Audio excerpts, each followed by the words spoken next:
सरपंच संतोष देशमुखांच्या कुटुंबासह शिष्टमंडळ आज भगवान गडावर जाणार। दुपारी 1 वाजता नामदेव शास्त्रींना भेटणार। आरोपींच्या गुन्ह्याचे पुरावे देऊन न्यायाची मागणी करणार।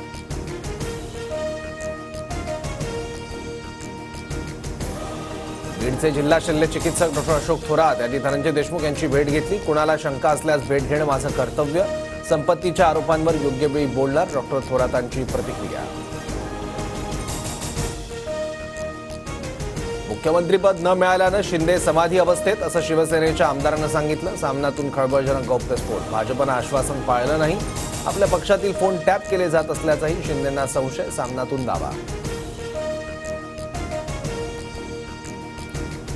आधी शिवसेना एकत्र आणण्याचं वक्तव्य, नंतर शिरसाटांचा घुमजाव। वेळ आली तर ठाकरे शिंदेंना एकत्रित आणण्याचा प्रयत्न करणार, शिरसाटांनी केलं होतं वक्तव्य। बीड पोलीस अधीक्षक ॲक्शन मोडवर, अवैध वाळू तस्करी बंद करा अन्यथा हद्दपारी आणि मोकोकाची कारवाई। 51 वाळू तस्करांना कार्यालयात बोलावून इशारा, तर 26 जणांवर प्रतिबंधात्मक कारवाई।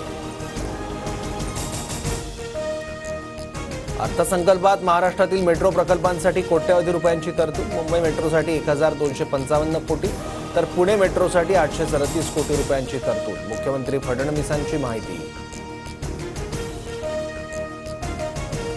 40 लाखात एमपीएससी पेपरचा आमिष देण्याच्या व्हायरल ऑडिओ प्रकरणी तिघांवर कारवाई। पुण्याच्या चाकणमधून 2 अटकेत, तर नागपुरातून 1 साथीदार ताब्यात। गुन्हे शाखेकडून तपास सुरू। पुण्यात जीबीएसचे 9 नवे रुग्ण, 5 जणांना डिस्चार्ज। अमरावतीतही 2 संशयित रुग्णांवर उपचार सुरू। राज्यातील जीबीएस बाधितांची रुग्णसंख्या 149 वर। अहिल्यानगरमध्ये सायंकाळी 6 वाजता महाराष्ट्र केसरी कुस्ती स्पर्धेचा अंतिम थरार। महेंद्र गायकवाड, पृथ्वीराज मोहोळ, शिवराज राक्षेमध्ये लढत रंगणार। विजेत्या मल्लाला चांदीची गदा आणि थार, बोलेरो गाडी मिळणार।